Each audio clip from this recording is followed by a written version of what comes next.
Millionaire finds a small child on the street holding a baby, decides to take them home after discovering they were abandoned. The next day, the police showed up at his house. It was a cold night, one of those that seems to seep into your bones, even inside the comfort of the luxurious car that Richard Marlowe was driving. The city lights, usually bright and vibrant, appeared dimmed, reflecting Richard's somber mood. At 50 years old, he was a man who had reached what many would consider the pinnacle of success: wealth, power, and a grand mansion on the outskirts of the city. But despite all that, Richard couldn't shake the feeling of emptiness that had accompanied him for years. His life, entirely centered on his businesses, lacked something he couldn't quite define. That night, after an especially long day, he decided to take a different route home. It wasn't something he did often. Richard was a man of strict routines, someone who preferred control over surprises. Yet for some inexplicable reason, he turned right instead of going straight. The road he took led him to a part of the city he rarely visited, a dark and less traveled street where the opulence of his world had no place. The headlights of his car illuminated a scene that made him brake sharply. To the side of the sidewalk, under the dim glow of a street lamp, he saw a small figure huddled up. It was a child, barely visible through the faint light and the cold mist forming in the air. Next to him, wrapped in a worn blanket, was a baby. Richard froze for a moment, his eyes locked on the children, unable to process what he was seeing. This wasn't a scene he expected to encounter on his way home, and for a moment, he didn't know how to react. The child, who couldn't have been more than 6 years old, looked up when the car's headlights shone on him. There was something in his expression that made Richard feel a pang in his chest, a mix of fear and hope that seemed to pierce through the emotional armor he had built over the years. The boy said nothing, but his eyes spoke for him, showing a vulnerability Richard hadn't seen in a long time. Richard turned off the engine and hesitated for a moment. He wasn't used to getting involved in other people's problems, especially in something so far removed from his world of luxury and comfort. But that night was different. There was something about those children, a fragility and helplessness that resonated deep within him, touching a part of himself he thought had been lost. Finally, making an impulsive decision that went against his nature, Richard got out of the car and approached them. The cold was biting, and the silence of the night almost oppressive. He crouched down in front of the boy, trying not to seem intimidating. "Hello," he said, his voice softer than he expected. "Are you okay? Where are your parents?" The boy looked at him but didn't answer. His eyes were filled with an understandable distrust, mixed with a weariness that didn't belong to someone his age. Richard, not knowing what else to say, extended his hand. "You can come with me. You don't have to stay out here in the cold." To his surprise, the boy accepted without resistance. Slowly and cautiously he stood up, holding the baby carefully, and took Richard's hand. The boy's skin was ice cold, and his tattered, dirty clothes offered little protection against the cold. Richard felt a lump in his throat as he led them to his car. He knew he was making a decision that would change something in his life, though he couldn't foresee how much. The drive back to the mansion was silent. The children, exhausted, didn't ask questions, and Richard didn't know what to say. His thoughts kept shifting, trying to understand why he had done what he did, but finding no clear answer. What was he doing? Why had he felt the need to help these children? Those questions tormented him, yet at the same time he felt a strange peace, as if he had done something he instinctively knew was right. When they arrived at the mansion, Richard was greeted by Mrs. Thompson, his housekeeper, an older woman who had worked for him for years and knew his reserved character well. The surprise on her face at seeing the children was evident, but her professionalism kept her from asking questions. She simply led them inside, where she prepared a hot bath and some food. Richard watched in silence, still processing what he had done. There was something about those children that disturbed him, something he couldn't fully comprehend, but that kept him alert and worried. After the children were settled in one of the guest rooms, Richard remained alone in the living room, lost in thought.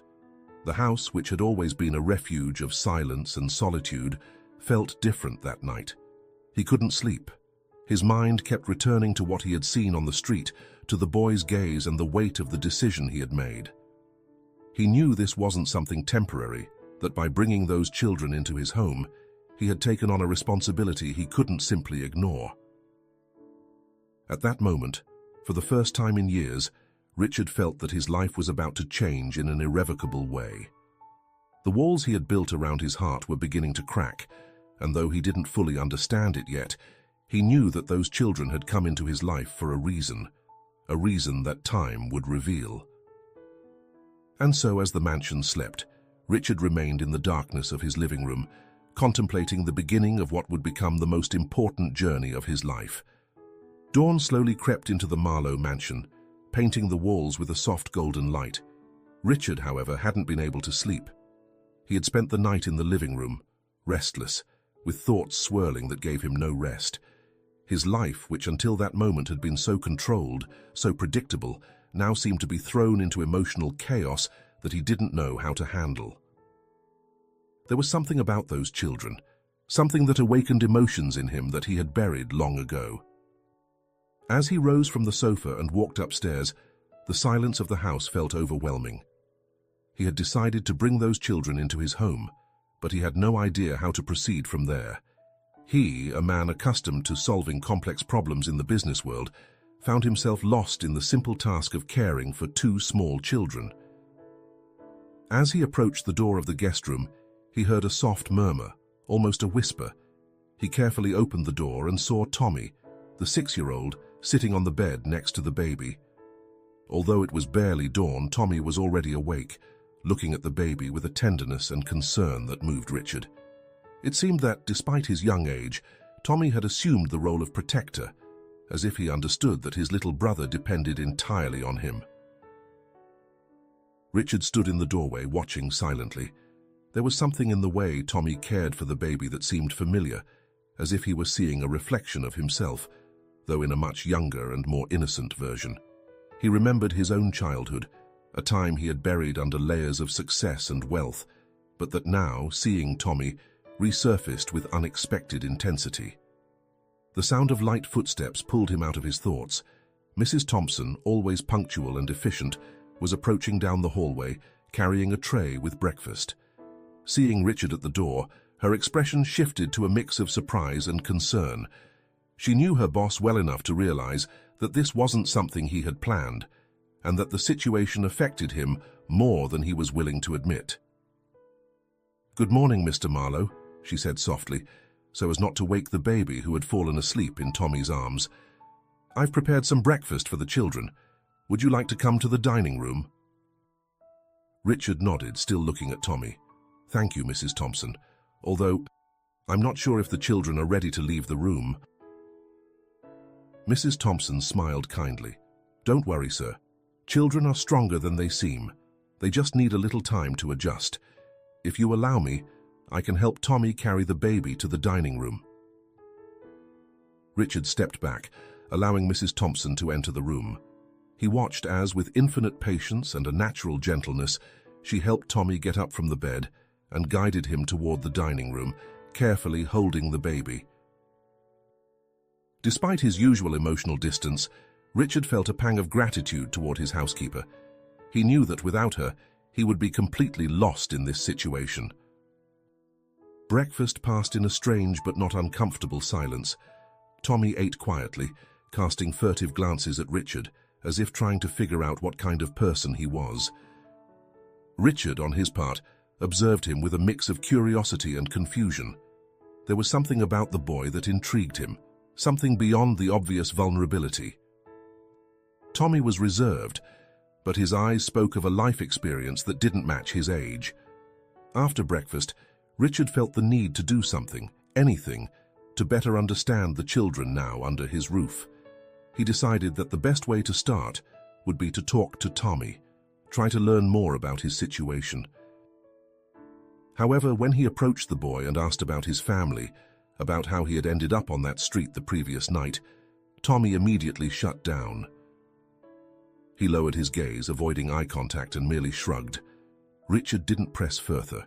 He could see that the boy was battling something, a burden he wasn't ready to share. The frustration of not being able to help him gnawed at Richard, but he also understood that he couldn't force the situation.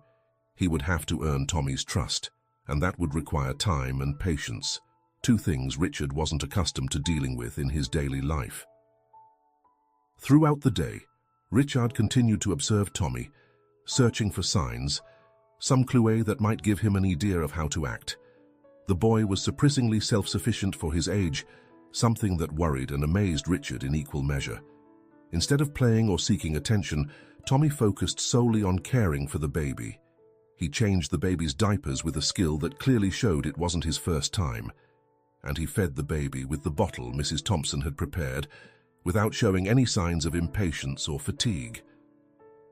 That night, after ensuring the children were comfortable and well taken care of, Richard retreated to his study.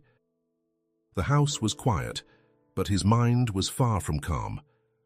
The unanswered questions piled up, and the feeling that there was something more, something he didn't fully understand yet, kept him on edge. He sat at his desk and opened a bottle of whiskey, his usual way of calming down after a difficult day. However, this time, the liquor didn't offer the comfort he expected. He stared at the glass, twirling it between his fingers, and suddenly, the thought of the children sleeping under his roof overwhelmed him with an unexpected force. What would he do with them? What role would they play in his life from now on? He knew he couldn't just let them go, not after what he had seen in their eyes. Finally, after a long night of reflection, Richard made a decision.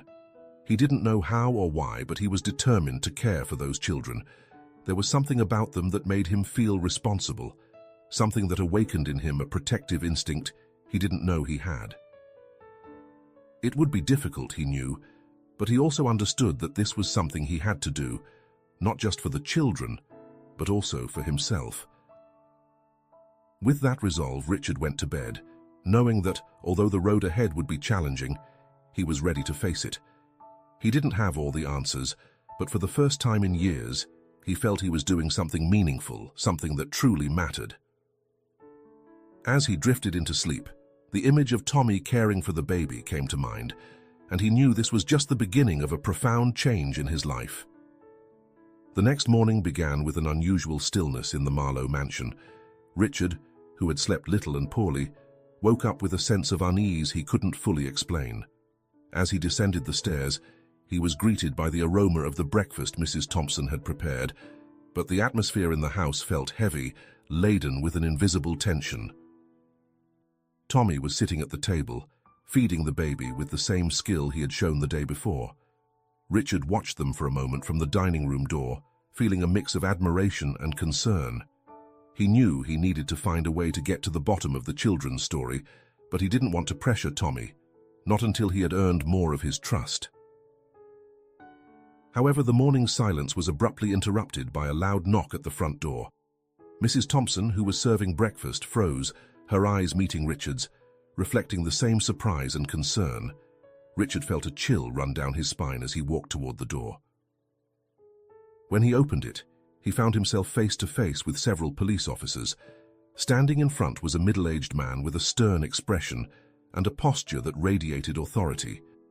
Beside him, a young woman with sharp eyes observed him with curiosity. The man stepped forward and spoke in a firm voice. "Mr. Marlowe, I'm Detective John Harris, and this is my partner, Detective Sarah Carter. We're here because of a report received last night about the possible abduction of 2 children. We were informed that a man was seen taking a small child and a baby from a street in the city center. We need to ask you some questions." Richard was momentarily speechless, processing the situation. The word abduction echoed in his mind like a hammer. He was aware that he had made an impulsive decision by bringing those children to his home, but he never imagined anyone would accuse him of something so serious. His first instinct was to be outraged, but he quickly realized that showing anger would only make things worse. "Detective Harris," Richard began, striving to remain calm, "I believe there's been a misunderstanding. I found those children on the street last night, abandoned and in danger. I just wanted to help them." Sarah Carter, who had remained silent until then, stepped forward. "We understand your concern, Mr. Marlowe, but we need to verify the facts. May we see the children?" Richard nodded, his mind working frantically to find the best way to handle the situation. He knew the police weren't there to listen to his version of events. They were there to ensure the children were safe. Mrs. Thompson, who had been watching from a distance, stepped in. "Sir, if I may, I'll take the detectives to the children.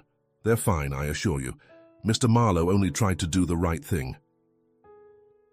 Harris looked at her with an inscrutable expression before nodding. "Take us to them, please." As Mrs. Thompson led the detectives toward the dining room, Richard followed closely, feeling a mix of nervousness and helplessness. He knew things could quickly turn against him if he didn't manage to prove that he had acted with good intentions. Entering the dining room, he found Tommy and the baby just as he had left them. The baby was in the high chair playing with a spoon, while Tommy watched with a protective expression. Tommy looked up when the detectives entered, and Richard noticed a flicker of fear in his eyes. The boy didn't move, but he visibly tensed as if bracing for the worst. Richard felt a pang of pain in his chest as he realized that despite Tommy's apparent calm, the boy was terrified of what might happen. "This is Tommy and the baby. I'm not sure of his name," Richard explained, feeling Harris's scrutinizing gaze on him. "I found them last night, huddled on the street. I don't know anything more about them, only that they were in a dangerous situation." Sarah approached Tommy, kneeling down to be at his level. "Hello, Tommy," she said softly, trying not to frighten him. "What's your name? And what's your little brother's name?" Tommy looked at Sarah with distrust but didn't answer. He simply pressed his lips together and turned his gaze toward the baby. The gesture was so eloquent that no words were needed. Sarah exchanged a glance with Harris, who nodded slightly. "We understand that you're scared, Tommy," Sarah continued patiently. "We just want to make sure you and your brother are okay. Can you tell us anything about what happened?" Tommy's silence was an answer in itself. Richard felt a cold sweat on the back of his neck. He knew that the boy's silence could be interpreted as a sign that something was wrong. The detectives seemed to think the same, and the tension in the room grew. Finally, Mrs. Thompson broke the silence. "Detective Harris, Detective Carter, I was the one who helped Mr. Marlowe bring these children inside. I can assure you that he only tried to protect them. I saw with my own eyes how they were when he found them. They had no one. They were alone and scared." Harris looked at Mrs. Thompson, evaluating the situation. "We don't doubt what you're saying, Mrs. Thompson," he finally said, though his tone wasn't entirely convincing. "But we need to do our job. The children will need to remain under care while we investigate further." Richard felt a momentary relief, but it was short-lived. He knew this was far from over. The detectives had made it clear that their presence at the mansion wasn't just to ensure the children's safety, but also to uncover if there was something more to the story that Richard wasn't telling.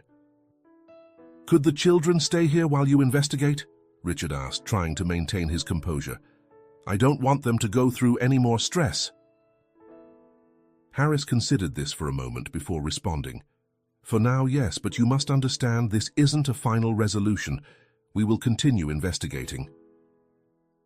Sarah stood up and looked at Richard with an expression that was difficult to read.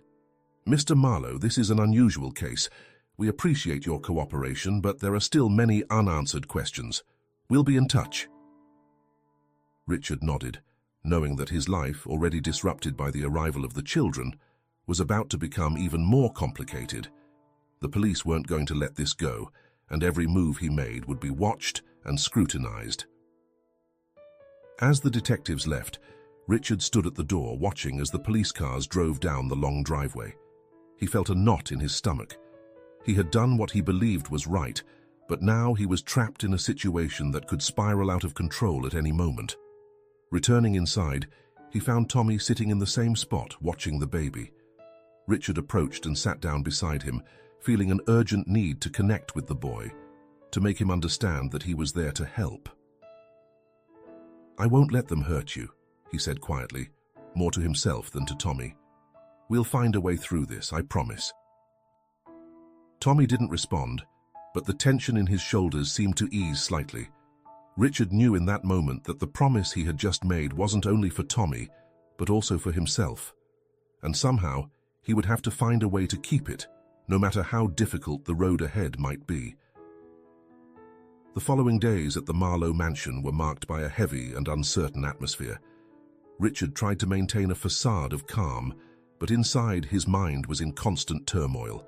The almost daily presence of Detectives Harris and Sarah Carter only heightened his anxiety.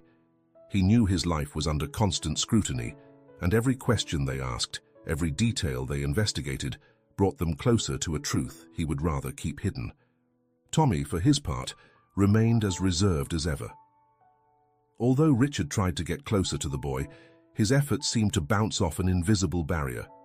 Tommy didn't say much, but he observed everything around him with keen eyes, as if constantly evaluating his surroundings and the people around him. Richard was beginning to realize that, despite his young age, Tommy had experienced things that had forced him to grow up faster than normal. One afternoon, while Richard was working in his study, Sarah knocked on the door. He had seen her several times over the past few days, but this time he noticed something different in her expression. There was a mix of determination and compassion that put him on alert. "Mr. Marlowe, may we talk?" Sarah asked, entering the study with a folder under her arm. Richard nodded and leaned forward, preparing for whatever she was about to reveal. Sarah sat down in front of him, and after a brief silence, she opened the folder and pulled out some documents.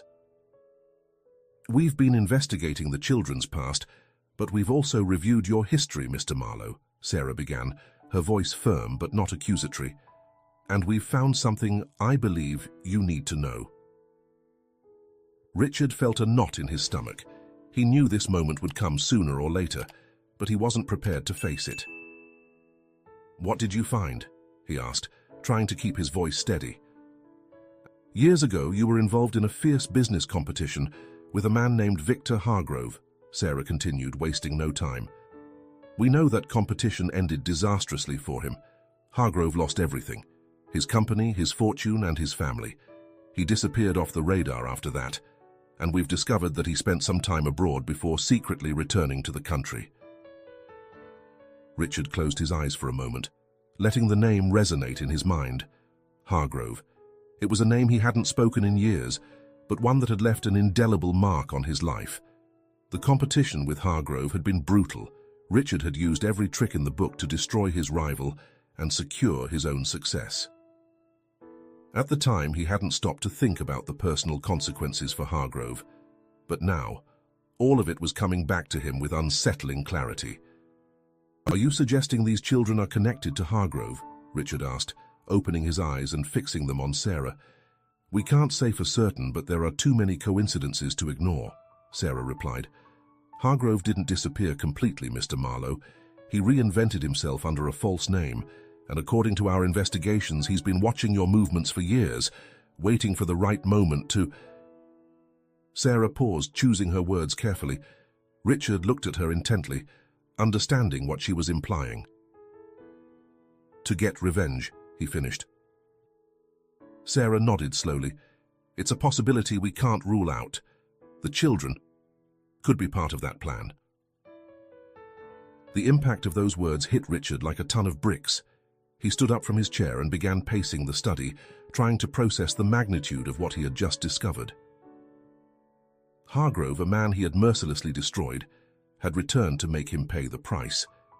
And now those children, whom Richard had begun to see as his responsibility, were caught in the middle of a revenge scheme that should never have happened. "What are you going to do about it?" he finally asked, stopping to look at Sarah. "We're delving deeper into Hargrove's life, trying to track every move he's made since he returned to the country," she replied. "But the most troubling thing is that Hargrove seems to have vanished again, just as we were closing in on the truth. This leads us to believe that he's on the move and his next target could be you." Richard felt a surge of anger mixed with fear. He couldn't allow Hargrove to harm those children or anyone else.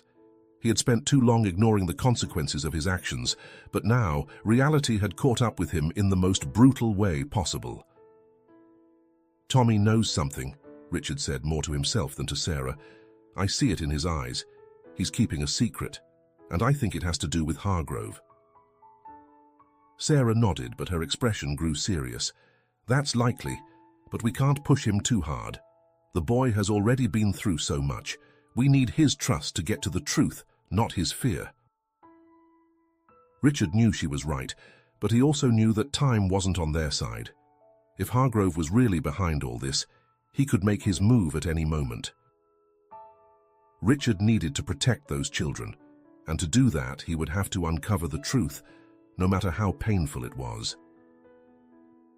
That night, as he walked through the mansion's hallways, Richard felt as if a dark shadow was following him. Memories of his competition with Hargrove haunted him, mingling with images of Tommy and the baby. He had been ruthless, relentless in his pursuit of success, but now those actions from the past had come back to torment him. He stopped in front of the door to the room where the children were sleeping. He opened the door carefully and saw Tommy awake, curled up next to the baby, who was sleeping peacefully. The soft light of a lamp illuminated the room, and Richard felt a pang of pain as he saw the expression on Tommy's face, a mixture of sadness and determination that shouldn't belong to a child so young. "Tommy," he said quietly, entering the room, "I know you're scared. I'm scared too, but I want you to know that I'm not going to let anyone hurt you. Do you trust me?" Tommy looked up at Richard, and for a moment it seemed like he was going to say something, but he stopped. Instead, he nodded slowly without saying a word. Richard approached and sat on the bed, resting a hand on the boy's shoulder. "I know you're carrying a heavy burden and it's not fair," Richard continued, his voice laden with emotion. "But you don't have to carry it alone. I'm here to help you, to protect you. Whatever you're holding inside, you don't have to face it by yourself." Tommy looked at him, and for the first time, Richard saw a flicker of something beyond distrust in his eyes. Perhaps it was hope, or maybe just the recognition that he wasn't alone anymore. Either way, Richard felt that he had taken a small step toward gaining the trust he so desperately wanted. That night, Richard left the door to the room slightly ajar as he left, as a sign that he was there for the children, ready for whatever might come. He knew that the battle against the ghosts of his past had just begun, and that he would need all the strength and determination to protect the children from the shadows looming over them. In the depths of the night, as the mansion sank into silence, Richard realized that for the first time in his life, he had something more to protect than his wealth. He had those children, and with them, a chance at redemption that he couldn't afford to lose. The days continued to be filled with tension at the Marlowe mansion. Richard tried to maintain his composure as the detective's investigation intensified, but inside the pressure was mounting. He knew that time was running out and that the threat of Victor Hargrove loomed over them like a sinister shadow. However, what Richard didn't suspect was that the danger was much closer than he imagined. One afternoon, while Richard was working in his study, he received an unexpected call from Detective Sarah Carter. Her voice, usually calm, had a note of urgency that put Richard on alert. "Mr. Marlowe, I need to speak with you. It's important," Sarah said without preamble. Richard felt something dark stirring in his stomach. "I'm in my study. You can come by whenever you want." It wasn't long before Sarah arrived at the mansion.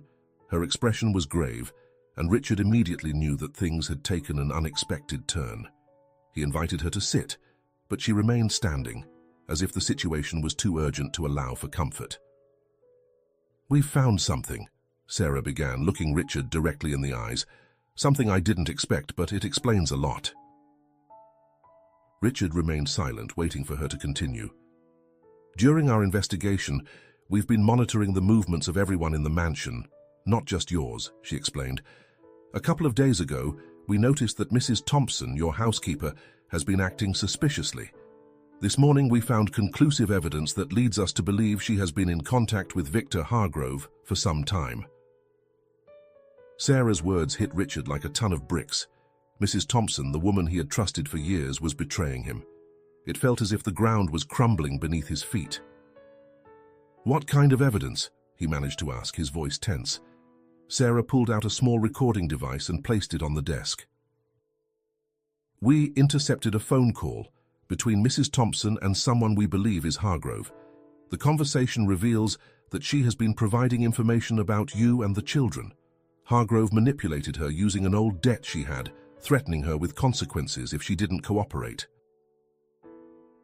Richard felt a mix of anger and betrayal that took his breath away. He had trusted Mrs. Thompson, had considered her almost like part of the family, and now he discovered that she had been working against him from the beginning. "I can't believe this," he murmured, his mind spinning with the new information. "She betrayed me. All this time." Sarah nodded seriously. "We don't know the full extent of her involvement, but it's clear that her loyalty was bought by Hargrove. We need to confront her, but I wanted you to know before we proceed." Richard stood up, trying to control the anger boiling inside him. "Take me to her. I want to hear from her own mouth why she did this." Sarah led him to the servants' wing of the mansion, where Mrs. Thompson was in her room. When they arrived, they found her hurriedly packing a suitcase, as if she were ready to flee. When she saw Richard and Sarah at the door, Mrs. Thompson's expression shifted from surprise to fear. "Mr. Marlowe, she began to say, but the words caught in her throat. "Why?" Richard asked, his voice trembling with restrained anger. "Why did you betray me after all these years? How could you do this, especially to the children?" Mrs. Thompson lowered her head, tears beginning to well up in her eyes. "I had no choice," she said, her voice barely a whisper. "Hargrove, he knew things about me, things that could ruin me. He threatened me, forced me to do it. I never wanted to hurt you, sir. I never wanted it to go this far." Richard felt his rage mix with a deep sadness. Although he understood that Hargrove had manipulated her, the betrayal was still painful. "What made you think that betraying me, betraying these children, was the only option?" he asked, unable to fully comprehend the magnitude of what she had done. "I was afraid," she responded, lifting her gaze to meet Richard's eyes, "but when I saw those children, I knew what I was doing was wrong. I tried to warn you, tried to find a way to stop it, but it was already too late. Last night, when I disabled the cameras and left the window open, I did it knowing I was making a terrible mistake. Please, forgive me." Richard felt a pang in his chest. Mrs. Thompson, despite her actions, seemed genuinely remorseful, but the damage was done and the children were in danger because of her. "Forgiving you won't change what you did," Richard said coldly. "Hargrove is using those children to get to me, and you gave him the tools to do it." Sarah, who had remained silent until then, stepped in. "Mr. Marlowe, we need to know where the children are now. Mrs. Thompson might have information that can help us find them before it's too late." Mrs. Thompson nodded weakly, knowing that her only redemption would be helping to save the children. "I know where he took them," she said, her voice trembling. "There's a property, an old house that belonged to the Hargrove family. He has them there." Sarah turned to Richard, who nodded with determination. There was no time to lose. With the knowledge of the location, they could organize a raid to rescue the children before Hargrove could carry out his final act of revenge. Before leaving the room, Richard looked at Mrs. Thompson one last time. "You stay here until the police come to get you," he said harshly. "You'll regret what you've done, but that doesn't change the fact that you've betrayed my trust in the worst possible way." Mrs. Thompson nodded, her tears falling silently as Richard and Sarah left the room. Armed with the information, Sarah quickly communicated with Detective Harris and the local police units. An operation was organized within minutes, and soon the Marlowe mansion became a hub of activity. Despite Sarah's recommendation to stay behind, Richard insisted on going with them. He couldn't stand by while the children he had come to consider his own were in danger. The drive to the old Hargrove property was tense. Richard could barely contain his anger and fear. He had been manipulated, betrayed by someone he trusted, but now all of that seemed irrelevant compared to the need to save the children. He felt an overwhelming responsibility for them and was determined to do whatever it took to protect them. When they arrived at the property, the scene was unsettling. The house, once elegant, now lay in ruins, surrounded by tall, dark trees. It seemed like the perfect setting for the final act of Hargrove's revenge. Richard, Sarah, and Harris, along with the other officers, approached cautiously, knowing that any misstep could be fatal. The tension in the air was palpable. Richard felt his heart pounding as they neared the entrance. He knew they were about to face a desperate and dangerous man, but there was no turning back. The children were inside, and he would not allow anything to happen to them. As the officers surrounded the house and prepared to enter, Richard looked at Sarah. There was a silent understanding between them. What was at stake went beyond any personal vendetta, beyond any redemption. It was a matter of life and death, and they both knew what had to be done. With one last glance at the entrance of the house, Richard took a deep breath, preparing for what was to come. He knew this confrontation would be the most difficult of his life, but he also knew he wasn't alone. With Sarah, Harris, and the others by his side, he was ready to face the ghosts of his past and save the children from the darkness that threatened to consume them. At that moment, Richard realized that this was his chance to redeem himself, to do the right thing, and he wasn't going to let anything or anyone stand in his way. The atmosphere around the old Hargrove property was thick with tension, as if the air itself anticipated the impending confrontation. The house, once a symbol of power and wealth, now stood in ruins, reflecting the state of its owner, Victor Hargrove, a man consumed by vengeance. Richard Marlowe, accompanied by Detectives Sarah Carter and John Harris, moved forward with calculated steps, knowing that any wrong move could cost them dearly. The police team had surrounded the property, preparing to enter from multiple angles. Despite warnings from Sarah and Harris, Richard insisted on leading the group, heading directly to the main entrance. He couldn't stay behind while the children, whom he now considered his responsibility, were in danger. He felt that the fate of his life was being played out in these moments. As they approached the house, the silence grew deeper, broken only by the crunch of branches underfoot and the whisper of the wind through the trees.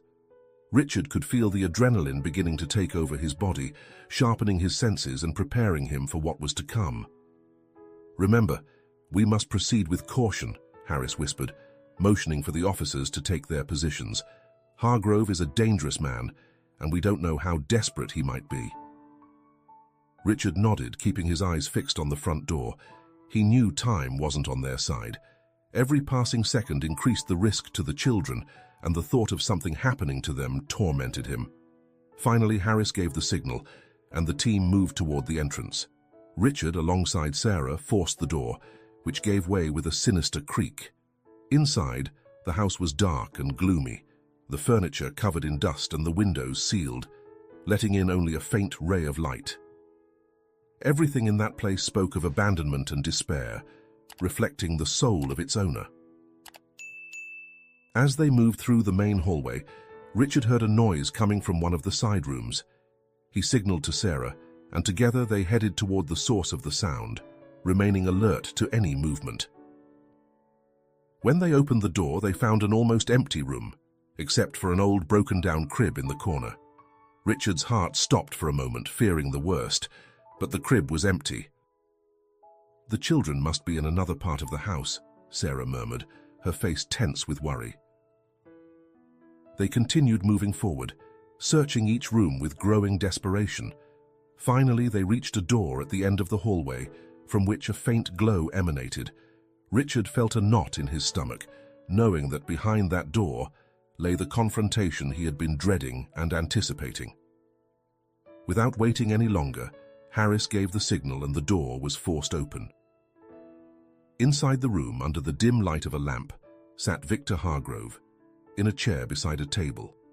Next to him on the floor were Tommy and the baby, tied up with fear in their eyes. Hargrove's face was marked by years of resentment and hatred, but also by a kind of sinister calm that could only come from someone who no longer feared the consequences of his actions. "Hargrove!" Richard shouted, moving toward him, but stopped when he saw Hargrove raise a hand, pointing a gun in the direction of the children.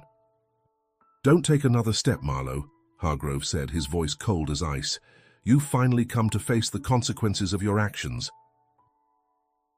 Richard felt a mixture of rage and fear consuming him, but he knew he had to stay calm.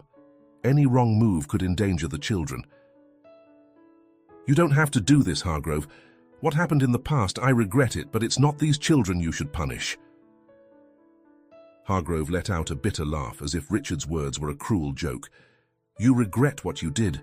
You regret destroying my life, taking away everything I loved? No, Marlowe, you have no idea the pain you caused, and now I'm going to give it back to you tenfold. Sarah, moving slowly, began to edge closer from the side, looking for an opportunity to disarm Hargrove without him noticing. However, Hargrove was alert, and his gaze fixed on her. Don't even think about it, Detective, Hargrove warned, pointing the gun at Sarah. Everyone will pay for what they did to me, and I'm going to start with what you love most. At that moment, Tommy, who had been silent the entire time, decided to act. With surprising bravery for a child his age, he lunged at Hargrove's arm, trying to knock the gun away. The surprise on Hargrove's face gave Sarah and Harris the opportunity they needed. In one swift move, Sarah tackled Hargrove, disarming him as Harris immobilized him. The gun clattered to the floor with a loud crash, and within seconds, Hargrove was handcuffed and placed under custody. Without wasting a moment, Richard rushed to Tommy and the baby, kneeling beside them. His heart was pounding as he untied the ropes that held them. "Tommy, you're safe," Richard murmured, hugging the boy tightly. "You're safe, it's all over." Tommy, still trembling from the adrenaline, clung to Richard, and for the first time since Richard had met him, the boy broke down in tears. They were tears of relief, fear, and all the weight he had carried on his small shoulders. Richard held them, feeling the accumulated tension beginning to dissipate. The baby, though frightened, was also safe in his arms. Richard felt a surge of relief and gratitude, knowing that despite everything that had happened, the children were okay. Hargrove, meanwhile, was escorted out of the room by Harris. His face was marked by bitter defeat, but also by a strange sense of relief, as if, in the end, he had found some twisted peace in his capture. When the police secured the property and took Hargrove away, Richard remained in the room with Tommy and the baby, unable to take his eyes off them. Sarah approached and placed a hand on his shoulder. "We did it," she said quietly. "They're safe, thanks to you." Richard nodded, unable to find the right words to respond. He had gone through so many emotions in such a short time that he felt overwhelmed. But in that moment, as he held the children in his arms, he knew it had all been worth it. He had faced his past, saved the children, and in the process found a purpose he never imagined he would have. As they left the house, Richard looked up at the sky, seeing the first light of dawn begin to break on the horizon. The darkness was finally fading, not just in the night, but in his life as well. And with the children by his side, he knew that although the road ahead would be difficult, he was ready to face it. Together, as a family. The sun slowly rose over the Marlowe mansion, illuminating every corner with a warmth that seemed to reflect the new beginning Richard felt inside. The days of chaos and tension were behind them, and with Victor Hargrove's capture, a dark shadow had lifted from his life. However, Richard knew that the true battle was only just beginning, the battle to build a new and meaningful life for Tommy, the baby, and for himself. After the rescue, Richard spent long hours in silence, reflecting on everything that had happened. The mansion, which had once been a symbol of his success and solitude, now felt different. There was laughter in the hallways, a gentle hum of life that hadn't existed before.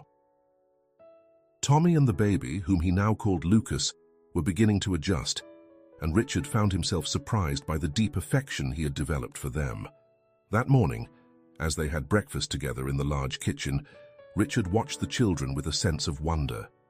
Tommy, though still bearing the emotional scars of his short but difficult life, had begun to open up. His eyes were no longer filled with fear, but with a budding curiosity. Lucas, babbling happily, played with a spoon, filling the space with his laughter. Richard smiled, feeling a warmth in his chest that he had never experienced before. He had spent so much time focused on his business, on accumulating wealth, that he had forgotten what truly mattered. Now these children had taught him something no financial transaction could offer, the true value of human connection, of family. "Today is a special day," Richard said, addressing Tommy, who looked up from his plate with curiosity. "I want to talk to you both about the future." Tommy nodded, listening intently. Despite his young age, the boy was perceptive and understood more than Richard could have imagined. I've made a decision, Richard continued, his voice gentle but firm. I want both of you to stay with me. Not as guests, but as part of my family. I want to adopt you, to be your father, if you agree. Tommy stared at him for a moment, processing what Richard had just said. The boy's eyes filled with tears, but this time they weren't from fear or sadness, but from relief and hope. Without saying a word, Tommy stood up from his chair and ran to Richard, throwing himself into his arms. Richard hugged him tightly, feeling that this small gesture spoke more than 1,000 words. Does this mean Lucas and I are going to stay here forever? Tommy asked, his voice trembling with emotion. Yes, Tommy, Richard replied with a lump in his throat. It means this is your home now, and it always will be. We are a family. Lucas, who didn't fully understand what was happening but sensed the emotion in the air, began to laugh, and his laughter spread to Richard and Tommy, who joined him in a shared laughter that filled the kitchen with a joy Richard had never known before. Later that day, Richard met with Sarah in his study. She had been a constant and reassuring presence over the past few days, and her support had been crucial in overcoming the challenges they faced. He knew that without her, he wouldn't have made it this far. Sarah, Richard began with a mix of gratitude and sincerity in his voice, I want to thank you for everything you've done. Without you, I don't know how I would have managed to face all of this. You didn't just help me save these children, you also showed me that there's more to life than work and money. Sarah smiled, her gaze soft and understanding. Richard, it's been a difficult journey, but I'm happy to have been able to help. These children, they've found someone to trust in you, and that's the most important thing. Richard nodded, knowing that what they had shared during this time was special, but also knowing that his path now needed to focus on Tommy and Lucas. Sarah, I want you to know that you'll always be a close friend to us. You've been a light in a dark moment, and we'll always be grateful to you. Sarah, understanding the meaning of his words, nodded with a warm smile. I know, Richard. I'm sure you'll be a great father to them, and though our paths may be different, I'll always be here if you need me. With a hug that sealed their friendship, Sarah said her goodbyes, leaving Richard, Tommy, and Lucas to begin their new life together. The days that followed were filled with changes, but this time they were welcome changes. Richard began the legal process to adopt Tommy and Lucas. It was a long and complicated process, but with each document signed, he felt he was one step closer to solidifying the family he had found. The Marlowe mansion, once cold and empty, transformed into a vibrant and lively home. The rooms that had been vacant were now filled with toys, laughter, and memories in the making. The rigid and opulent structure of the house softened with the warmth of the new life it housed. Finally, the day when the adoption papers were approved arrived. Richard and the children went to the courthouse for the official ceremony, and although it was a simple event, it marked the end of one chapter and the beginning of another. When the judge signed the final documents, Richard felt a surge of emotion. He was no longer just a lonely millionaire. He was now a father, a protector, someone who had found his true purpose in life. Upon returning to the mansion, the family celebrated with a simple but meaningful dinner. As they sat at the table, Richard couldn't help but smile as he watched his children laughing together, enjoying the meal and each other's company. Tommy and Lucas were his family, and that gave him a peace and satisfaction he had never known before. That night, after putting the children to bed, Richard sat in the living room, gazing at the stars through the large windows. He reflected on everything that had happened, from the cold night when he found Tommy and Lucas on the street, to the moment he decided to adopt them and give them a home. He knew the road ahead wouldn't be easy. There were challenges to face, wounds to heal, but he was ready to face it all with them. The trust and love they had begun to build together were the solid foundation on which their new life would rise. As he prepared to retire for the night, Richard took one last look around the mansion. He no longer saw a monument to his success, but a home filled with promises. He smiled, knowing he had found something far more valuable than anything money could buy. Alongside Tommy and Lucas, Richard embarked on a new chapter of his life, one filled with hope, love, and the certainty that, no matter what the future held, they would face it together, as a family. Thank you for joining us on this emotional journey. If you enjoyed the story, don't forget to like, subscribe, and hit the bell to stay updated on more stories filled with emotion and drama. See you in the next chapter, where we'll continue exploring lives, emotions, and the magic of storytelling. Until next time.